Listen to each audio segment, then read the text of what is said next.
நீங்கள்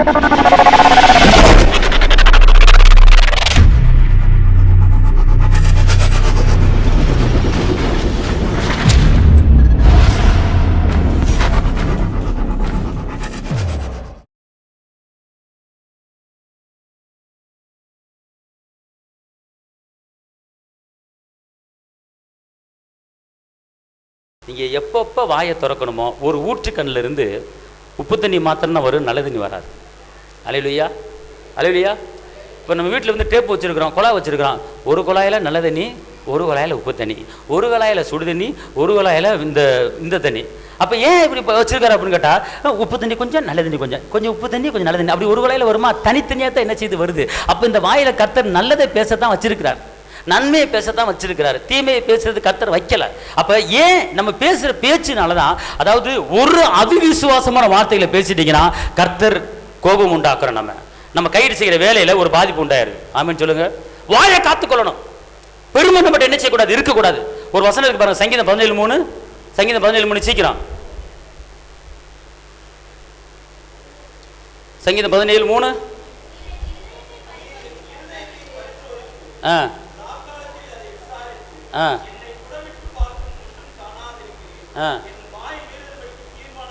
என் வாய் மீறாதபடிக்கு, தாவீது சொல்றார் பார்த்துக்கொள்ளுங்க, என் வாய் மீறாதபடிக்கு தீர்மானம் பண்ணினேன்.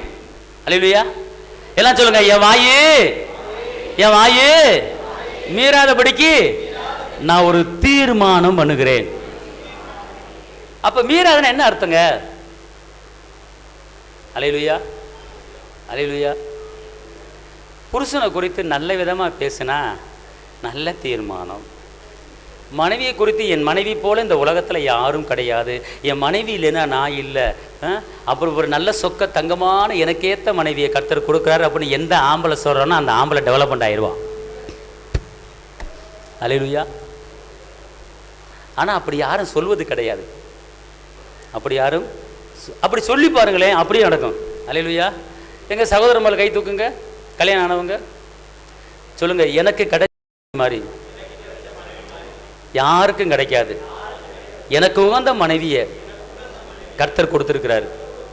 எனக்கு கிடைச்ச மனைவி சொக்க தங்கம், சொக்க தங்கம். அவ இல்லைன்னா நான் இல்லை, அவர் கர்த்தர் கொடுத்த கிருபை. அல்லேலூயா. எங்க நீங்க சொல்லுங்க, சோத்திரம். அல்லேலூயா. எனக்கு கிடைச்ச கணவர் எனக்கு மட்டும்தான் அழகானவர். பேச மாட்டீங்களே, சொல்லுங்க. எனக்கு கிடைச்ச கணவர் கல்லா இருந்தாலும் கர்த்தர் அதை லகுவா மாத்தி, சாந்தமா மாத்தி, அன்பா மாத்தி, சமாதானமா மாத்தி, கிருபையா மாத்தி எனக்கு கொடுத்திருக்கிறார். அல்லேலூயா. அவர் புது சொக்க தங்கம். எனக்கு அவர் கிடைச்சதுக்கு நான் கொடுத்து வச்சிருக்கணும். ஒருத்தர் ஒரு சில பேர் பேச மாட்டீங்களே, உனக்கு என்னையா தெரியும்? கொடுத்து வச்சவர் சொல்கிறேன், நீ வந்து பாரு இன்னைக்கு நைட்டு அவன் பண்ணுற கூத்தை, அவன் பண்ணுற அநியாயத்தை நீ வந்து பாருயா, வந்து பாரு. நீ பாட்டு இங்கே மேடையில் இருந்து பேசிட்டு போயிடுவ. 24 வருஷமா குப்பை கொட்டுறாலும் எனக்கு இல்லையா தெரியும்? 24, 1 வருஷமா 2 வருஷமா 24 வருஷம் அவன் கூட வாழ்ந்து அனுபவிச்சுக்கிட்டு நான் படுற பாடு கொஞ்சம் நெஞ்சமா. 2 பிள்ளையும் பெற்றுக்கிட்டு இந்த வருமானத்தை வச்சுக்கிட்டு அவனோட உபத்திரப்பட்டுக்கிட்டு எத்தனை வாட்டி எங்கள் அம்மா வீட்டுக்கு போயிருப்பேன், எத்தனை வாட்டி பெட்டியை தூக்கிட்டு போயிருப்பேன், எத்தனை வாட்டி தெருவில் படுத்து கிடந்திருப்பேன், எத்தனை வாட்டி வாசலில் படுத்துக்க.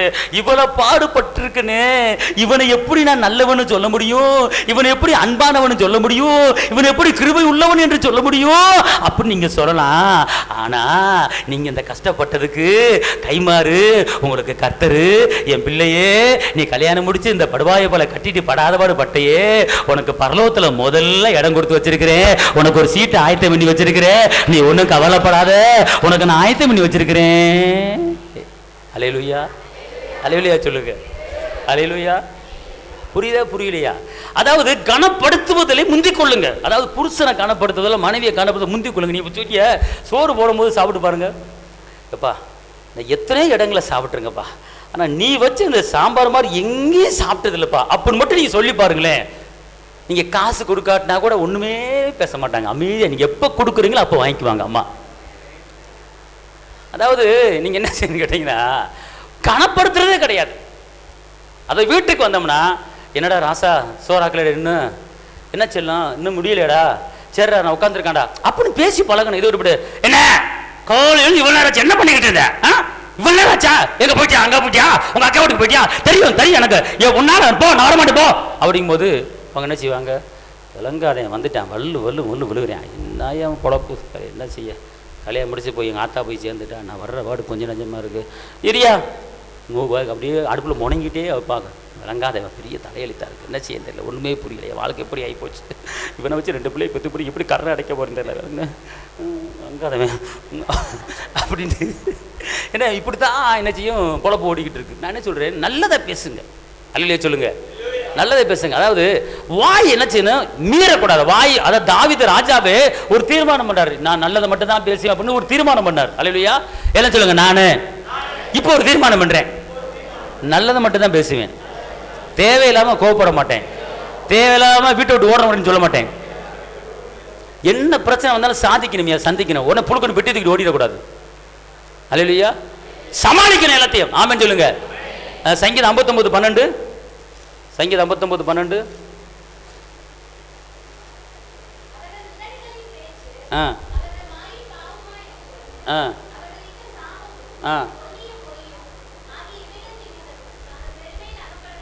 பார்த்தீங்களா, நல்லா தெரிஞ்சுக்கொள்ளுங்க. நீங்கள் வந்து இந்த நம்ம உடம்புல வந்து இந்த வாய் நாக்கு தான் மெயின் பார்த்துக்கொள்ளுங்க. தேவனை கோவப்படுத்துறதும் இந்த நாக்கு தான். நம்ம கையின் கிரியையில் வந்து செய்கிற பிஸ்னஸில் நஷ்டம் வர்றதும் இந்த வாய் தான் பார்த்துக்கொள்ளுங்க, நல்லா தெரிஞ்சுக்கொள்ளுங்க. இங்கே இருங்களேன், நான் வந்து மதுரையில் வந்து அன்னை அப்பளம்னு சொல்லி ஒரு கம்பெனி வச்சுருந்தேன். அப்பளம் தயார் பண்ணி எல்லாம் கர்நாடகா மாநிலம், பூனா, டெல்லி வரைக்கும் நான் வந்து சப்ளை பண்ணி அனுப்பி பார்த்துக்கொள்ளுங்க. இதில் பார்த்துக்கொள்ளுங்க, கர்நாடகாவில் தாவணிக்கரை அப்படிங்கிற ஊர் இருக்குது பார்த்துக்கொள்ளுங்க. அந்த தாவணிக்கரில் நானாக போய் அலைஞ்சு சில பார்ட்டிகளை ஆர்டர் பிடிச்சேன் பார்த்துக்கொள்ளுங்க. கிலோ 38 ரூபான்னு ஆர்டர் பிடிச்சி கிட்டத்தட்ட 2 டன்னு ஒரு ட்ரிப்பு, 10 நாளைக்கு ஒரு ட்ரிப்பு 2 டன்னு ஆர்டர் எடுத்துகிட்டு வருவேன் பார்த்துக்கொள்ளுங்க. ஆர்டர் எடுத்து வந்தால் நல்ல வருமானம் பார்த்துக்கொள்ளுங்க, நல்ல வருமானம் நல்லா ஓடிக்கிட்டு இருந்துச்சு. பார்த்தா என் நட மாறிச்சு, என் உடம்பு மாறிச்சு. அப்புறம் கரெக்டா ஒரு கெத்துனா இங்கே என்ன போட்டிருக்கு, எப்படி போட்டிருக்கு, பெருமையினால் அகப்படுவார்கள். எப்படி போட்டிருக்கு, எப்படி போட்டிருக்கு, பெருமையில மாட்டிக்குவாங்களாம். அப்ப என்ன வேணா காணா, உங்களை ஆளை காணா, வேலை கிடக்கு. இப்போ இந்த தாவணிக்கிழமை நேரத்தான் வந்தேன், ஒரு பிஸி, முடியல, சரக்கு சப்பலை பண்ண முடியலையா, என்ன செய்யணுன்னே தெரில. அந்த பாட்டி போனவங்க இருக்குல்ல, எல்லாம் முடிய மாட்டேங்குது, என்ன செய்யணும் தெரில, சரக்கு சப்பலை பண்ண முடியல, சீக்கிரம் வர வட்டா அப்படிங்கிற ஒரு கெத்து, ஒரு பெருமை, ஒரு ஒரு தெனா விட்டு அப்படி நின்று ஒருத்தர் பேசுறது கிடையாது அப்படின்னு சொல்லி பெருமையாக பேசுறது. அப்புறம் ஒரு பெரிய ஆள், கம்மியில் ஒரு பெரிய ஆள் வந்தார் பார்த்துக்கொள்ளுங்க. இப்போ நான் வந்து உளுந்த பருப்பு மூட வந்து மில்லில் எடுத்து கிட்டத்தட்ட 5 நாளைக்கு ஒரு தான் உங்களுக்கு பணம் கட்டுவேன் பார்த்துக்கொள்ளுங்க. ரெடி கேஸ் கொடுத்தா கம்மி பார்த்துக்கொள்ளுங்க. ஏன்னா அப்போ எனக்கு நான் இப்படி டெவலப்மெண்ட் ஆயிடலாம், பெரிய பார்ட்டி கிடச்சிருச்சு, டெவலப்மெண்ட் ஆயிடலாம் அப்படிங்கிற ஒரு திமிரு வேறு எனக்கு. திமிரு, ஒரு பெருமை, எலும்பிடலாம், எல்லாரும் போல நம்மளும் வந்துடலாம் அப்படிங்கிற ஒரு தெனாவட்டில் என் நடைய வித்தியாசமாக இருந்துச்சு.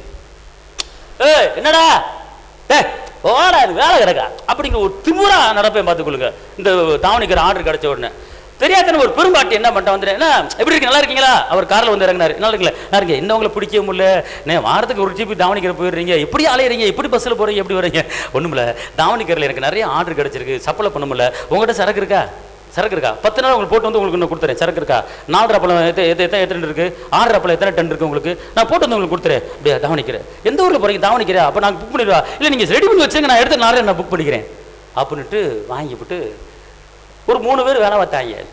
வேலை பார்த்துட்டு, தம்பி இந்த இடத்துல இந்த அட்டைப்பெட்டி மேலே எழுதிரு, தாவணிக்கரை இந்த கடை பேரை போட்டு எழுதிரு அப்படின்னேன். எழுதிட்டு அவன் கொண்டு லாரிசில் கொண்டு போடுவான் பார்த்துக்கொள்ளுங்க. அவன் காரில் வந்து இறங்கினவன் அந்த என்னோட வேலை பார்த்து கூட்டு, வா தம்பி நல்லா இருக்கியா வா அப்படின்னு சொல்லி தோல் மேலே கையை போட்டுட்டு ஒரு பெரிய ஹோட்டலில் கூட்டி போய் உட்காந்து ஒரு போன்லெஸ்ஸு, ஒரு 4 பொரோட்டா சப்படி சப்படி, என்ன தம்பி என்ன உங்கள் ஆள் என்ன தாவணிக்கு அனுப்புகிறாம்ல, தாவணிக்கு எந்த கரையை எடுக்கிறான், அட அந்த சோனா ஸ்டோர் இருக்குல்ல அவங்க தான், தாவணிக்கிற மெயின் சிட்டியில் சோனா ஸ்டோர் அவன் எடுத்துட்டான், அப்படியா, சரி சரி சரி சரி சாப்பிட எவ்வளோ பில்லு, 500 ரூபாயா வச்சுக்க கரெக்டா, சோழி முடிஞ்சு. அடுத்து பார்த்தா அவன் நேராக சுகுணா ஸ்டோர் எங்கே இருக்குன்னு விசாரிச்சு நேராக அங்கே போய் நான் 38ங்கிற இடத்துல அவன் நான் 32க்கு போகிறேன், எத்தனை டன்னு வேணும்னு கேட்டான்.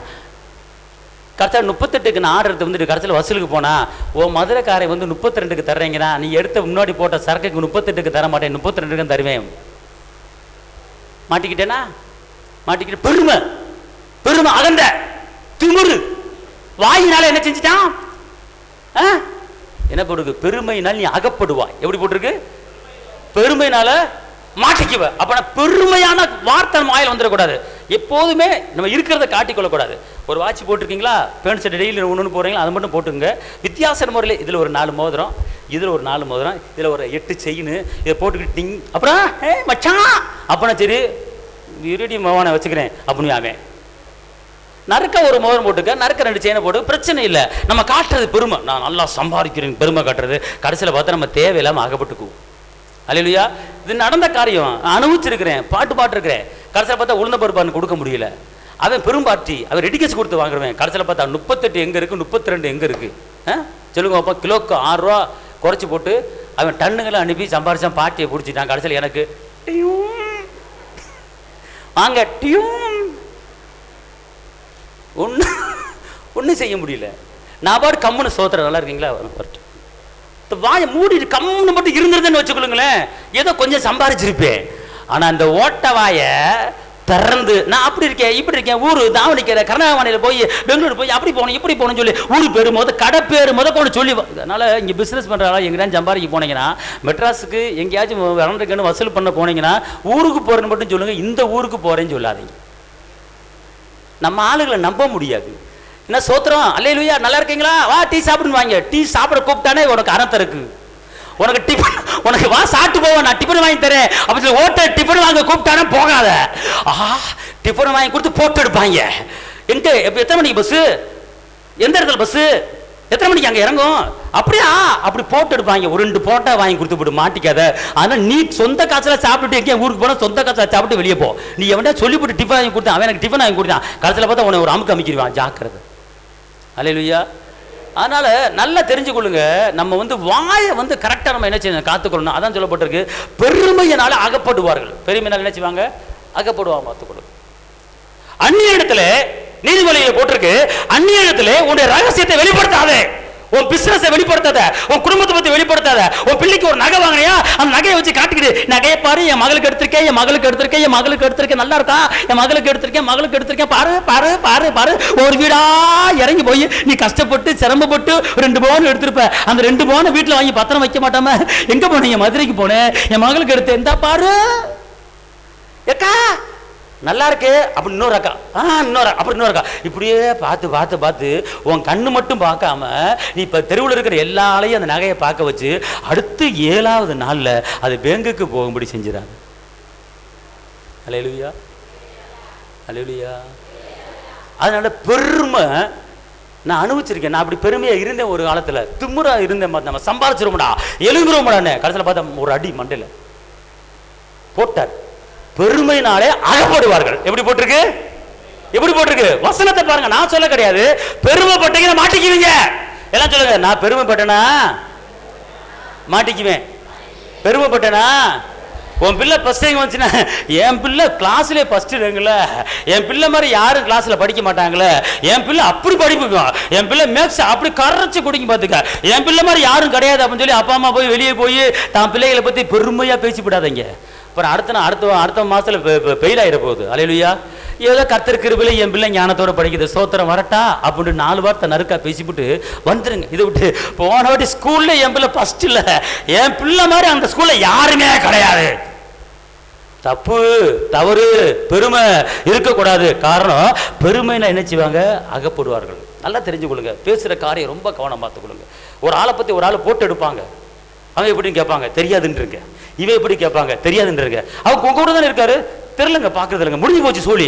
அப்போ அவர் உங்களுக்கு தெரியாதா? ஆமா, வந்தான் போனா இருந்தான் உட்காந்தான், அவன் அப்படி போனா இப்படி போனா, இதெல்லாம் போட்டு வாங்கிட்டு கடைசி நம்மளை மாட்டி விட்டுருவாங்க. அதனால இந்த நாக்கை அப்படியே உள்ளேயே வச்சிருக்கணும். துதிக்க மட்டும் வாயை திறக்கணும், ஆராதிக்க வாயை திறக்கணும், வசனத்தை பேச வாயை திறக்கணும், தேவையான காரியங்களை பேசுறதுக்கு மட்டும் வாயை திறக்கணும். தவிர உள்ள ராணுவ துருப்புகள் 32 ராணுவ துருப்புகள் இருக்கிறாங்க. அதுபோக கோட்டச்சவர் 2 இருக்கு. அந்த ராணுவ துருப்பை வச்சு மூடிக்கிட்டு கோட்டச்சவரை வச்சு மூடி இருக்கு. எல்லாம் சொல்லுங்க, என்கிட்ட இருக்கு 2 கோட்டச்சவரு. இந்த கோட்டச்சவரை தாண்டி என் நாக்கு வெளியே வராது. 32 துருப்புகள் உள்ள இருக்கிறாங்க. வெள்ளக்கார துருப்புக்கள். என்ன துருப்புக்கள்? எல்லாம் சொல்லுங்க, எனக்கு 32 வெள்ளக்கார இருக்கா இல்லையா? இருக்கு. ஒன்று கலந்து கேட்டாலும் அடுத்து இருக்க தானே செய்யும். அல்லையா? இந்த காலத்துல ஜாயிண்டும் போட்டுக்கலாம், துருப்புக்கள் விலைக்கு வாங்கி வச்சுக்கலாம், கவலைப்படாங்க. கர்த்தர் கொடுத்த துருப்பு இருக்கு. இது பக்கம் இந்த துருப்பு கலங்கிட்டாலும் வேற வாடகை துருப்பு எடுத்து வச்சுக்க வேண்டியதான். கர்த்தர் கையா தட்டாப்பா. அல்லேலூயா. அதுக்கு தான் கர்த்தர் பாருங்க எவ்வளவு ஞானமா பார்த்துக்கொள்ளுங்க. இவன் பாம்பு பாத்தீங்களா, நாக்க டுக்கு டுக் டுக்கு டுக் டுக் பாத்தீங்களா? பாம்பு வந்து கொசுவை பிடிக்கதான் நாக்க நீட்டும். ஏதாவது ஒரு எளிய பிடிக்கதான் நாக்க நீட்டும். மற்ற உள்ள வச்சுக்க பார்த்துக்கொள்ளுங்க. இப்படி படம் எடுத்துக்கிட்டு இருக்கேன். ஆனா எதை கேட்ச் பண்ணுவோம் டக்குன்னு நாக்க நீட்டி பார்த்துக்கொள்ளுங்க. நாக்கில் எல்லாத்தையும் பிடிக்கும் பாம்பு. புரியுது உங்களுக்கு? நாக்கில்னா பாம்பு ஒன்றும் செய்ய முடியாது, வாயில சாப்பிட முடியாது. அந்த நாக்கை தான் அப்படி நீட்டி அப்படி கேட்ச் பண்ணி அப்படி தூக்குள்ள போட்டு ஒரு அலையிலே சொல்லுங்க.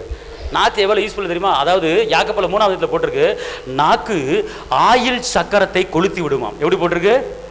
அதான் ஆயிலே க்ளோஸ் பண்ணிடுமா நாக்கு. அதனால தான் கவனமா ஒரு தொழில் பண்ற ஆளுங்க, வேலை பார்க்குற ஆளுங்க, படிக்கிற ஆளுங்க பெருமையை பேசக்கூடாது. பெருமையினால மாட்டிக்குவோம். பெருமையினால அந்த வசனத்தை திருப்பி நான் சொல்றேன். அவர் உதறின பேச்சு, அவர்கள் வாயில் பாவம் இருக்கிறது, அவர்கள் இட்ட சாபமும் சொல்லிய பொய்யும் ஆகிய இவைகளின் நிமித்தம் தங்கள் பெருமையினாலே அகப்படுவார்களாக. இட்ட சாபம், இட்ட பொய், பெருமை, அகப்படுவார்கள். அப்ப நம்ம மாட்டிக்கிறோம், எல்லாத்திலும் நம்ம மாட்டிக்கிறோம். பார்த்துக்கொள்ளுங்க, கவனமா இருக்கணும். கடைசி ஒரு வசனத்தை வாசிப்போம். சங்கீதம் 62:4.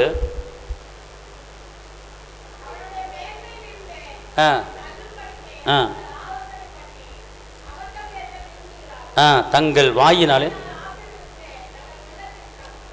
வாயினாலே ஆசீர்வதித்து. நல்லா தெரிஞ்சுக்கொள்ளுங்க, நம்ம குடும்பம் நல்லா இருக்கணும், நம்ம வேலை செய்யற தொழில் பிசினஸ் நல்லா இருக்கணும், நம்ம பிள்ளைய நல்லா இருக்கணும் அப்படின்னு கேட்டா இருதயமும் வாயும் ஒன்னா இருக்கணும். எல்லாம் சொல்லுங்க, என்னுடைய இருதயமும் என்னுடைய வாயும் ஒன்னா இருக்கிறது. இங்க என்ன சொல்லப்பட்டிருக்கு? வாய் என்ன செய்தான்? எப்படி போட்டிருக்கு? வாயே.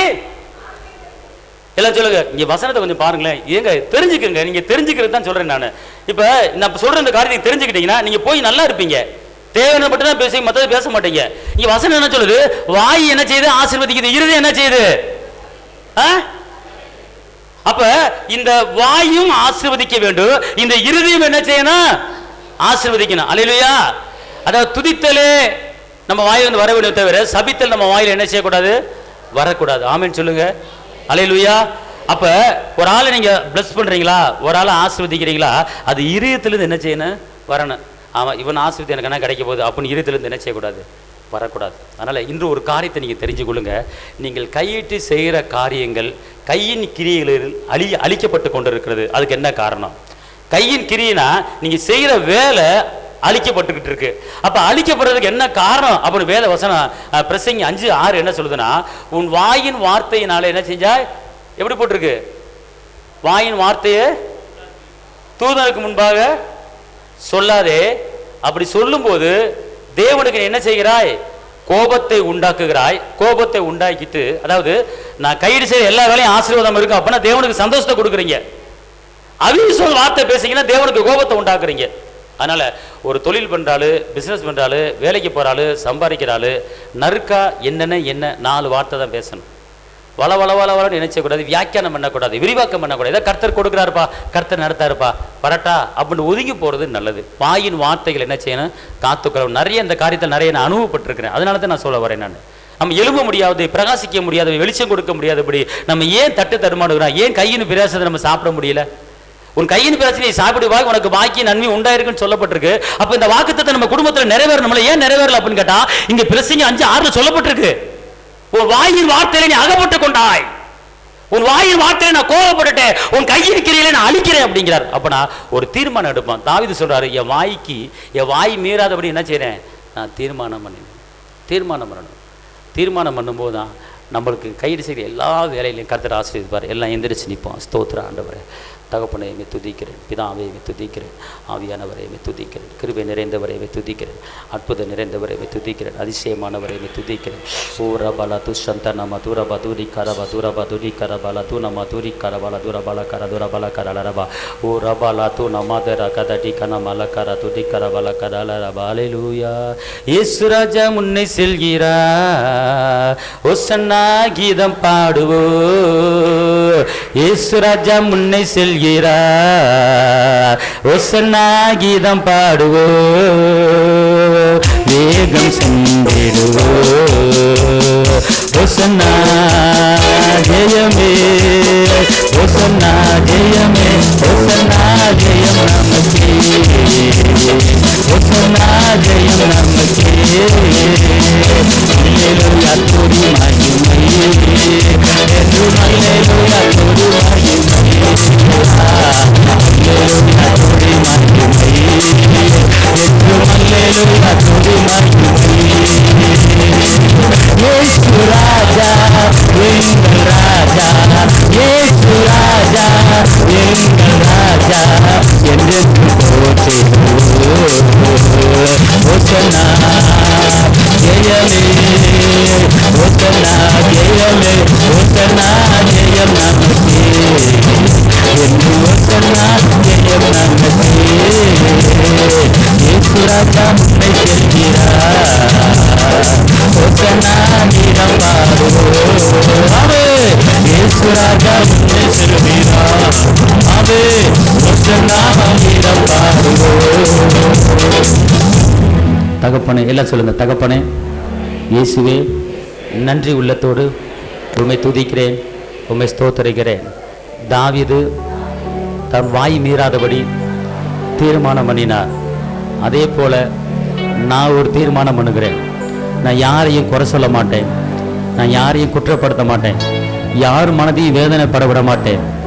ஏசப்பா, வாக்கு தத்தங்களையும் துதிகளையும் ஸ்தோத்திரங்களையும் வேத வசனங்களையும் நன்மைகளையும் அற்புதங்களையும் அதிசயங்களையும் சுகத்தையும் வெற்றியும் விடுதலையும் சந்தோஷத்தையும் சமாதானத்தையும் கிருபையையும் தாழ்மையையும் விட்டு கொடுக்கிற மனப்பான்மையும் இதை குறித்து மாத்திரம்தான் என் வாயில நான் பேசுவேன். தவறான வார்த்தைகளை, அவிவிசுவாசமான வார்த்தைகளை, கெட்ட வார்த்தைகளை என் வாயில இனிமேல் வரவிட மாட்டேன். நான் வாழ்ந்திருப்பேன், நான் உயர்ந்திருப்பேன், நான் செழித்திருப்பேன், நான் பெருகுவேன், நான் சுகவான், நான் பலவான். பிள்ளைகளின் சமாதானத்தை நான் பார்ப்பேன். நானும் என் வீட்டாருமோ கர்த்தரையை சேவிப்போம். என் குடும்பத்தில் இருக்கிற ஒவ்வொருவருக்கும் சுகமளிக்க வல்லமை, பலத்தின் வல்லமை, காண்டாம் மிருகத்துக்குண்டான வல்லமை கடந்து வந்திருக்கிறது.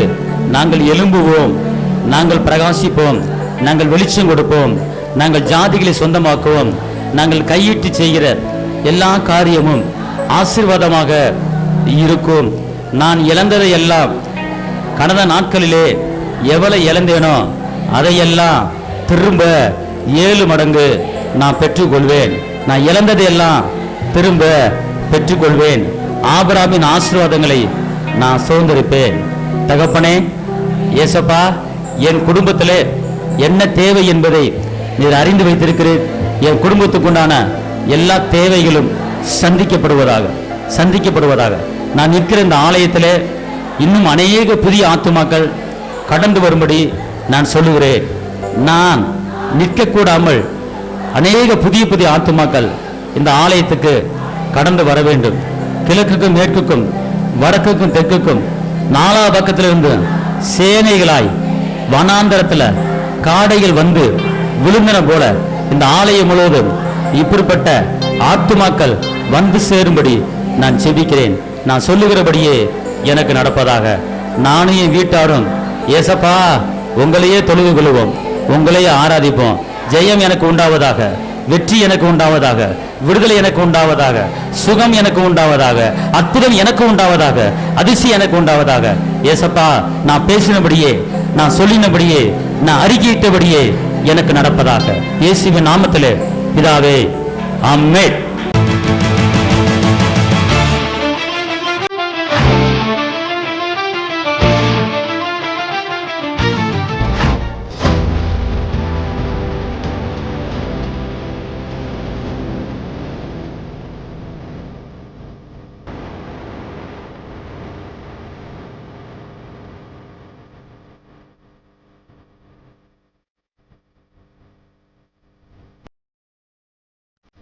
உங்கள் வாழ்க்கையில் போராட்டமா, கண்ணீரா, வேதனையா? இயேசு உங்களுக்கு அற்புதம் செய்வார். எங்களோடு இணைந்து கர்த்தரை ஆராதிக்க உங்களை அன்புடன் அழைக்கிறோம். எங்கள் முகவரி: போதகர் சி. ஜீவா, திரியேக தேவ எழுப்புதல் ஆலயம், RS Nagar, Allampatti, Virudhunagar. Cell number 9433313673. Email address jiva.boj@gmail.com. ஞாயிறு ஆராதனையின் நேரம் காலை 8:30 மணி முதல் 10:30 மணி வரை. செவ்வாய்க்கிழமை மன்றாட்டின் ஆராதனை மாலை 6:30 மணி முதல் 8 மணி வரை. வெள்ளிக்கிழமை உபவாச கூட்டம் காலை 10 மணி முதல் 12 மணி வரை. மாதத்தின் 1ஆம் தேதி வாக்குத்தத்த ஆராதனை காலை 5 மணி முதல் 7 மணி வரை. கர்த்தர் உங்களை ஆசீர்வதிப்பாராக. யாக்கோபை போல நான் போராடுவேன், எலியாவை போல நான் ஜெபித்திடுவேன். யாக்கோபை போல நான் போராடுவேன், எலியாவை போல நான் ஜெபித்திடுவேன். விடமாட்டேன் விடமாட்டேன், யாக்கோபை போல நான் விடவே மாட்டேன். விடமாட்டேன் விடமாட்டேன், யாக்கோபை போல நான் விடவே மாட்டேன். யாக்கோபை போல நான் போராடுவேன், எலியாவை போல நான் ஜெபித்திடுவேன். யாக்கோபை போல நான் போராடுவேன், எலியாவை போல நான் ஜெபித்திடுவேன். அண்ணாளை போல ஆலயத்தில் அழுது நான் ஜெபித்திடுவேன். அண்ணாளை போல ஆலயத்தில் அழுது நான் ஜெபித்திடுவேன். என் துக்கம் சந்தோஷமாய் மாறும்பட ஜெபித்திடுவேன். என் துக்கம் சந்தோஷமாய் மாறும்பட ஜெபித்திடுவேன். யாக்கோபை போல நான் போராடுவேன், எலியாவை போல நான் ஜெபித்திடுவேன். யாக்கோபை போராடுவேன், எலியாவை போல நான் ஜெபித்திடுவேன். கர்மேல் பர்வதத்தில் நின்றிடுவேன், அக்கினி இறங்கும் வரை ஜெபித்திடுவேன். கர்மேல் பர்வதத்தில் நின்றிடுவேன், அக்கினி இறங்கும் வரை ஜெபித்திடுவேன். எலியாவின் தேவனே இறங்கி வாருமையா, எங்கள் எலியாவின் தேவனே இறங்கி வாருமையா. யாக்கோபை போல நான் போராடுவேன், எலியாவை போல நான் ஜெபித்திடுவேன். யாக்கோபை போல நான் போராடுவேன், எலியாவை போல நான் ஜெபித்திடுவேன்.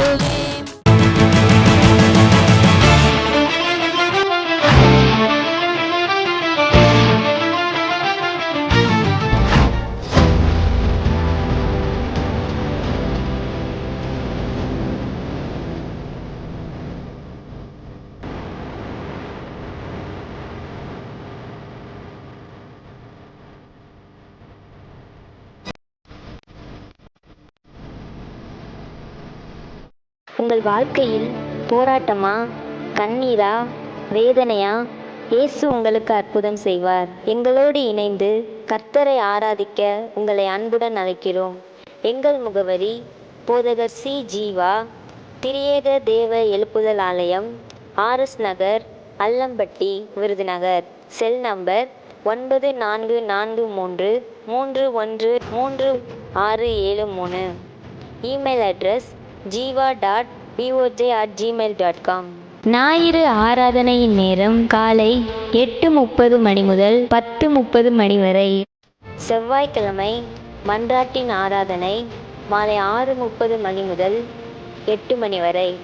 வெள்ளிக்கிழமை உபவாச கூட்டம் காலை 10 மணி முதல் 12 மணி வரை. மாதத்தின் 1ஆம் தேதி வாக்குத்தத்த ஆராதனை காலை 5 மணி முதல் 7 மணி வரை. கர்த்தர் உங்களை ஆசீர்வதிப்பாராக.